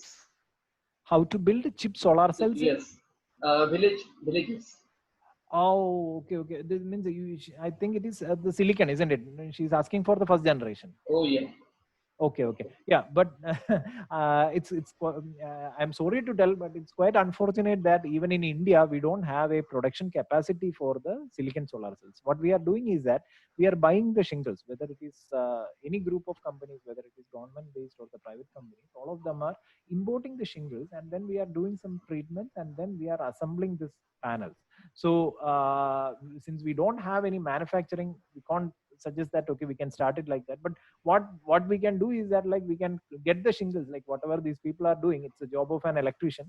You take the shingles and then you connect it serially or parallelly and you can build it up. But I don't think that it's a right time. Okay, okay. Okay. Next question is from Dr. Panindra, Vishwesariya Institute. What is the importance of H parameter in thin film solar cell? Sorry, I didn't get you. Can you repeat it once more? What is the parameter importance, significance of H parameter? H. Is there any No, keyword of H parameter? I didn't get it in full, and Okay, I'm not sure about it. I will discuss it later then. okay, okay. Next question is from Nilesh Rao. Nilesh Rao, PH City College, Rasaini. What is the cost to install 1 kilowatt system using dye-sensitized solar cell? Yeah, very interesting question, but unfortunately, I so think far in our he's from engineering college. yeah, I got it. Yeah, no issue. Actually, I really wish that maybe in another few years time we will have a production capacity in the country where like this can be done. But unfortunately right now in India we don't have even a single industry that works in the dye cells. So that is where actually when I initially started I mentioned silicon solar cell that we right now use, that we purchase from the market. The research started in 1839, and we are using it like 200 years down the line right now, where like we are getting it as a commercial product. And dye cells or this third generation photovoltaics, these are being discovered or invented in 1991, in the beginning of 20th century. And it's only like 20 years. It's a kid now, I should say that these are kids. So to get it into the maturity, Okay. it takes time. So maybe like we are hoping that we are trying to cover the maximum distance in shorter time with research by a lot of people all around the globe. So maybe a few years down the line, we can realize Yes. those things. Next question is from Amruta Iyer from Ruya College. Okay. She's asking about can we obtain electrical energy from the light reflected off moon surface? Can Reflection we of light from moon surface. Can uh, we convert that light into electrical energy? okay, which light? Reflection from moon surface. Or reflection from any surface? Yeah, okay, yeah, we can actually convert that. We can convert that. But the issue there is that when it comes to your first generation and second generation solar cell, I mentioned in one or two slides there, because your power production is a function of your angle of intensity and your input power. So the moment your angle of intensity changes and the moment your incident energy decreases, then your power production automatically comes down. So that is a major issue. So that is why for the silicon and thin films, when you look at these panels, you can see why these are kept in rooftops, because direct sunlight access is there. Second thing, you can see that it is inclined. It's in an inclination position, so that when the sun moves from the east to west directions, like you will get the maximum sunlight out there. So that is actually one problem when it comes to the first and second generation. When you take from the reflected light, automatically you are reflected. If it is from a mirror, it is fine, because you have those kind of like multi-junction solar cell with the concentrators and all. But if it is not a like a power increasing mirror, like if it is a normal kind of a reflection, then the production will be less, the efficiency will be much less, but it is doable. Next question is from Sabah. It is Sabah from National College. Sir, please give some advice about different courses after BSc Physics. What are the opportunities after completion of BSc degree in physics Okay. in related disorders? Yeah, actually, I think the best option what you can do is that means going for your master program, and that too, like I don't know, in pure physics there will be less concentrated work on the solar related activities. But I think there are places where in IITs and all, where you can go for more specific courses like the energy related things, where the physics students are qualified to apply. but I think you have to qualify the JAM exam and all. And another opportunity is that, like, whatever be the speciality in physics that you are taking it up, if you have a inborn interest, or like if you have a intuition in your mind that you want to contribute to renewables, when you go for your higher studies like PhD, there you opt for working in technologies which are like renewable energy sector, either in silicon, thin films, or this third generation photovoltaics, where you can actually contribute in a much more better way. Okay. Next question is from Nandini Kashyap from Royal College. Which solar cell has highest efficiency, and what is the best method to fabricate solar cell? Yeah, actually, the best solar cell is the gallium arsenide, which is a direct band gap thin film solar cell, which is having around like 28, 29, 30% efficiency. But the problem is that it is highly priced. The manufacturing is only done by one or two companies all around the globe, and it is not accessible for the common man. So that is not being commercialized in a bigger way as the other solar technologies are there. And fabrication of solar cell, it depends upon the what kind of solar cell. The methods are different. For silicon, it is a very tedious process, as I mentioned, like starting from the sand. Thin films also, like it's a CVD deposition or sputtering, those kind of methods are being used. And when it comes to the third generation, there the fabrication is much more easy because you can use the printing process, thereby you can reduce the cost and things like that. Next question is from Vaishnavi Kautarkar from Bhavans College, and she is asking about how physics field or a different science field is useful in this COVID-19 pandemic crisis. Yeah, very good question. That is related to science and how we can use theoretical model. Yeah, because the first thing that comes in your mind is that when you work with solar cell, what you can do to a virus with a solar cell. So that is something, means even I had thought about it like 2-3 months back. Means I work in a solar cell, I make some solar cell in the lab. So we have a situation where like we need to chip in, and what we can do. So I will just tell you an example from my experience. So one thing that is there in my mind is that since I work on a sector where we focus on indoor photovoltaics, right now we are trying to make certain sensors or some beacon systems which can be installed in hospitals, where you can track the patients and you can track the equipments. When you use the equipments once for a COVID patient, then you need to sterilize it before being used for another person. So sometimes if it is not done, then the chance of spreading will be much higher. So currently tracking it in a by humans are like, it's very tough, as you know. Like you can't just be you can't employ people to be just behind the patients or the equipments out there. So certain kind of sensors and beacons can be developed, and there the problem is that like the batteries are a big issue. So we are trying to make some self-powered beacons which can be integrated with these dye cells, and which actually can power these kind of systems. So that is actually something that came into our mind in the last 1 or 2 months with the solar cell. So it is not a direct impact. Direct impact means you can't use a solar cell as a medicine or something, or for a detection system. But there are certain aspects of the life where you can actually play a bigger role with the renewables. Okay. Thank you, sir. Next question is from Dr. Vijay Naikar from Ruya College. What is the power conversion efficiency of dye-sensitized solar cells with respect to already developed, say, solar cells? Yeah. So currently with the silicon solar cell first generation, the lab level efficiencies on small area devices is somewhere around like 26-27%. And when it comes to thin films, it is around close to 19 to 20%. And for dye cells, the lab level small area device efficiency is around like 14 to 15%. But when it comes to indoor, the efficiencies are about 30%. Okay. Next question is from Nilesh Kohli, National College. How efficient is solar energy than that of power plant? How the solar energy is? Solar energy efficient than that of the power plant. That is from the energy from photosynthesis. Is there any difference, or is there any advantage of conversion of photosynthesis to solar as compared to your solar panel, silicon solar panel? Okay. He's mentioning, means he's asking that, means basically what is the difference between this dye cells and the silicon? In terms of efficiency. Okay. Comparison. Okay, means when it comes to the efficiency, the point is that when it comes in the full sun, like the outdoor sunlight efficiency, the silicon is much better than the dye-sensitized solar cells.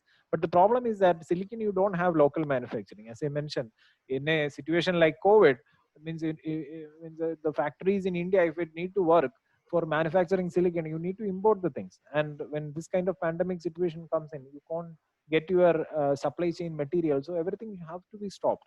But at the same time, when you are having a device like the dye sensitive solar cell, where you have local manufacturing and materials which are easily available locally, so it will be more like futuristic, I should say. And another part is that efficiency in the indoor light is what something that dye cells are being focused, and the niche area that the applications are being currently built up. So there, silicon is literally nothing. Like silicon performance is zero, I should say, and these are having like 20-30% efficiency, so far better. Okay. Next is dye sensitive solar cell is related to how photosynthesis synthesis and dye synthesis. What is the difference, or how photosynthesis and dye synthesis solar cell is related to each other? Yeah, no, basically means we say it as like it's a mimicking thing. Like you have a photo, these two are different. Means one is in a natural system in a leaf, and what we are trying to do is a process that happens in the leaf. We are trying to mimic the same thing in a different way using the molecules and materials which are synthesized things. So we can't have such a kind of, it's not a biophotovoltaics or something like that. The only thing is like the comparison is with the process. Okay. Next question is from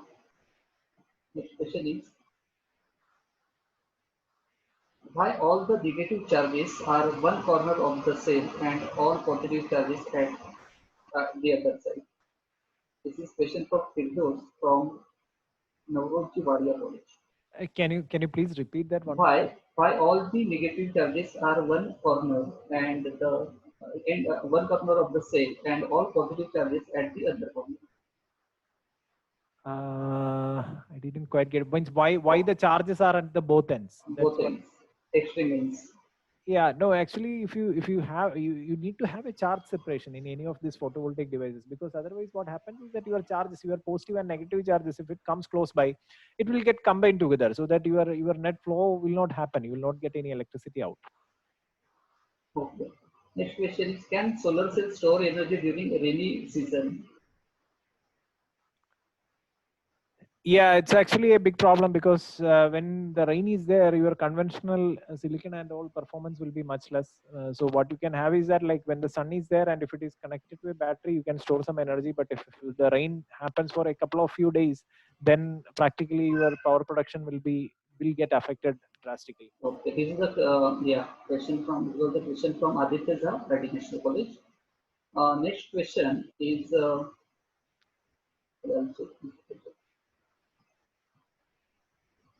efficiency of solar die versus solar cell. Sorry? Comparison between efficiencies of dye synthesized solar cell and silicon vapor solar cell. Yeah, I think I had already answered that question before. Yes, question from Sarang. And then I'll take questions from chat box.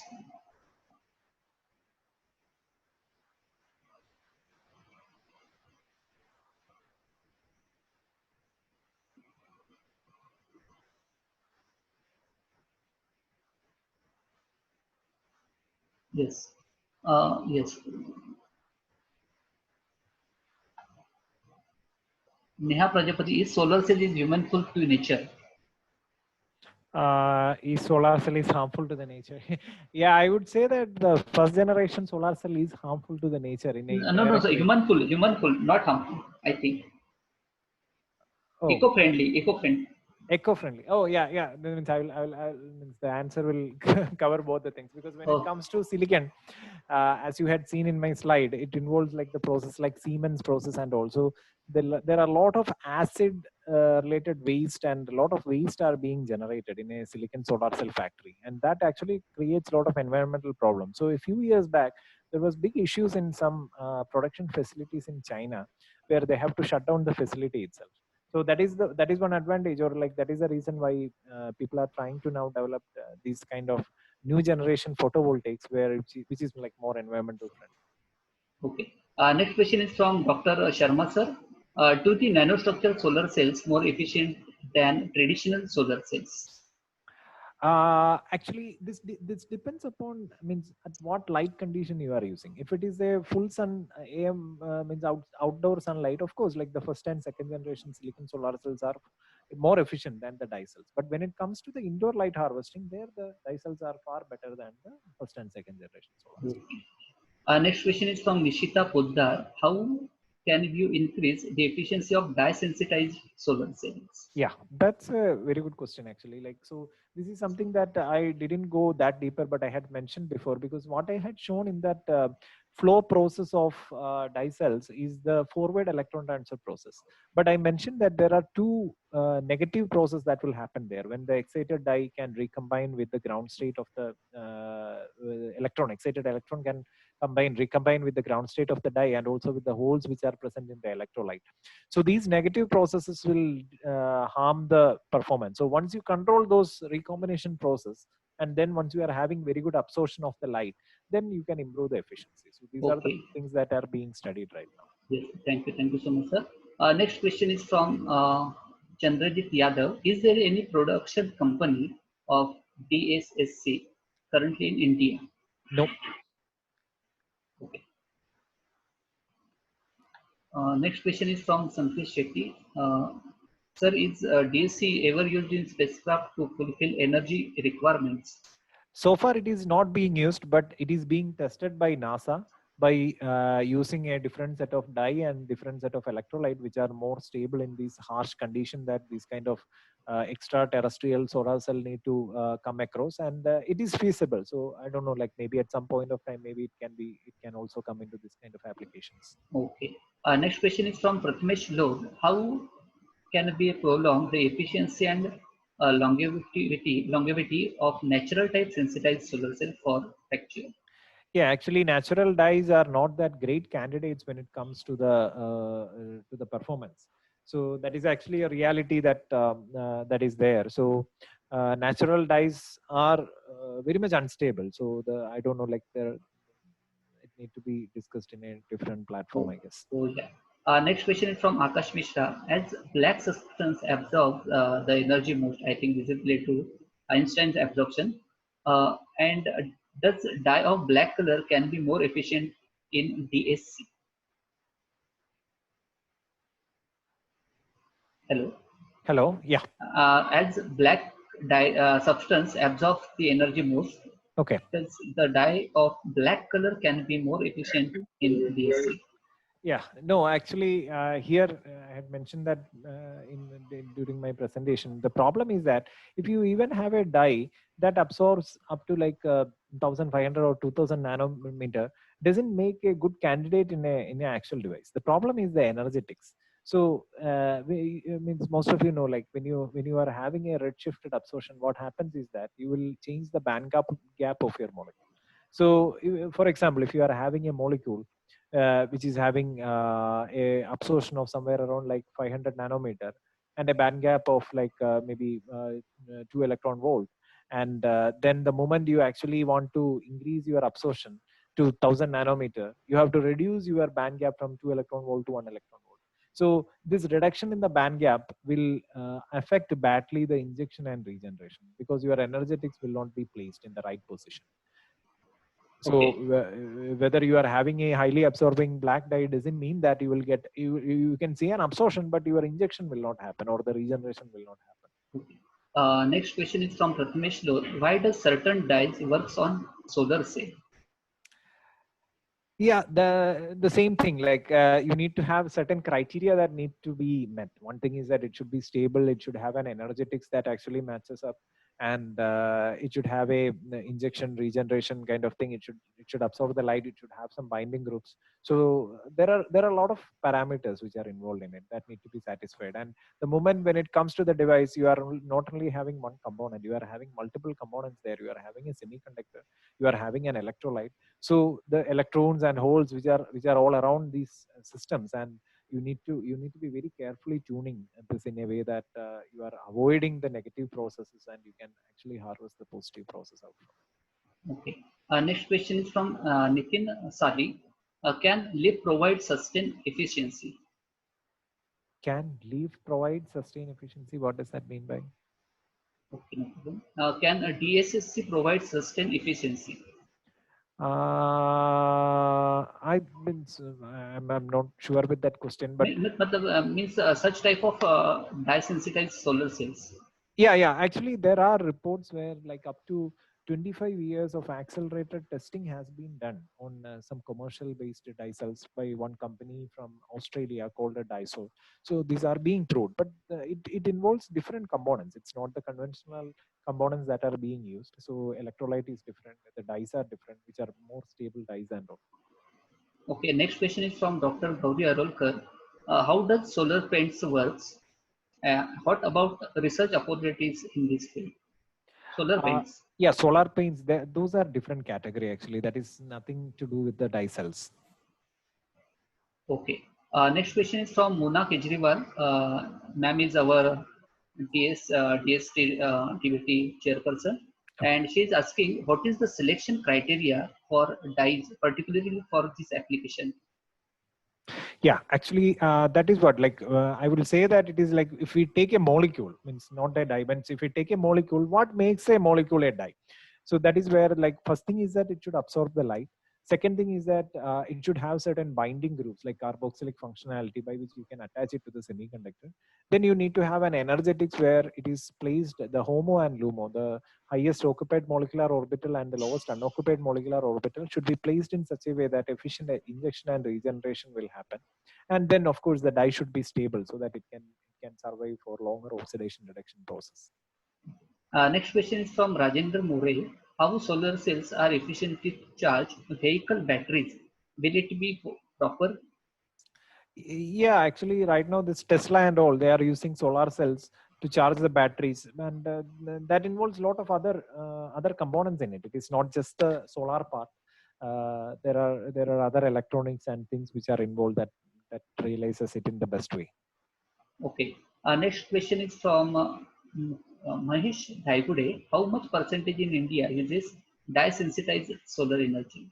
And how will we implement solar energy to DC load with intelligence? Yeah, as of now, because this is as I mentioned, this is right now still in the R&D regime. It has not gone into commercialization. So first it need to be commercialized, and then it need to be taken by companies where like the mass productions and things will start. Okay, next question is Subramanya HP. How much will switching to solar energy lower my electricity bills every month? How we can minimize electricity energy bill? Yeah, that depends upon like what kind of solar cells you are using and what is your consumption in the home, and other factors are there. We can't just comment. Okay. Next question is from Chetan. Can we reuse panels again once its efficiency dropped less than 50%? Yeah, actually, that is one issue that comes with the silicon solar cell. There is something called a Stabler-Wronski effect. That means that like the electrons and holes will recombine with the passage of time, and that's how the efficiency drops down drastically. And here, actually, what you can do is that there is literally nothing can be done. Means your performance maybe after like 10 years, 15 years, it just comes down like 10% in every 10 years time. Like it used to come down. And there are certain places where the recycling is being done, but right now in India I don't think that we have something. Okay. Next question is from Runal Sekaran. Oxide based solar cell or sulfide based solar cell, which one give more efficient? I'm not sure about what exactly he means. Okay. Sulfide based solar cell, so I will skip that. Yes, next question is from Sanjay Lalla. How angle of incident of light does not affect power in DSSC? Yeah, because in dye cells, the main difference is actually the process in which the excitons are being formed. Because when it comes to the silicon solar cells, as I mentioned, you need to have a minimum threshold energy in a way to knock out your electrons and holes from the semiconductor matrix. But when it comes to the dye sensitized solar cell, the process is more simple, because what you need to do is like you don't need to separate the excitons in that great fashion. You are having a molecule there, and you only need to excite the molecule from the electrons from the ground state of the molecule to the excited state. So the energy that you need for that process is much less. That is how, like, even the angle of incidence or the intensity is less, that is not affecting much. Okay. Next question is from Chandrajit Yadav. On which parameter does the thickness of absorbing layer depend? Yeah, thickness of absorbing layer is very critical, because when you increase the thickness of your absorbing layer, then you will be having more light absorbing molecules there, and that will increase your current density and your net performance can come up. But at the same time, there are other processes like aggregation and other issues that will come into the picture. So it depends. Okay, and next question from Modika Kulkarni from Kelkar College. Can we decrease band gap energy of silicon with the different types of method? Silicon, I don't think so, because right now it is in the most optimized way, because there are other parameters that you need to consider. You can't just like change your band gap just for the purpose of having more light absorption, because there are other processes which you need to consider. So I think it's the most optimized one as of now. Okay, with the different types of doping method. Yeah. Okay. I think there is no questions. Okay. Thank you so much, Suraj sir. Yeah, thank you, Milan. On behalf of our HSNC board, our respected principal, Dr. Neha Jatkani ma'am, our head Department of Physics, Professor Namrata Ajwani ma'am, our respected Professor Dinesh Himatsinghan sir, Vice Principal as well as Coordinator of IPSC and Director of Placement Cell, our respected Madam Dr. Mona Kejriwal, Chairperson, DSP and DBT, STARS College Scheme, our staff members, Dr. Lakshman Jathar sir, then Professor Steffi Sara ma'am, and Dr. Sima ma'am, and Poonam Jaju ma'am, and all support staff, technical staff. I am very thankful to your perfect and informative session to cover all that explanation, all detail constructional, what are the constructional procedure steps, what are the different application in our daily life. I'm very thankful. Also, you can see your valuable inputs to all. And I'm again, thank you so much, sincere thank you towards your session. Thank you. Thank you, Milan. Thanks a lot. Bye. Thank you so much. Thank you for the session and the time. Yes. Thank you. Thank you. Thank you, Suresh sir. Sefi ma'am, can I end this session? Yes, sir, we can end the session then. Yes. Yeah. Thank you, Steffi. Suresh sir, thank you, sir.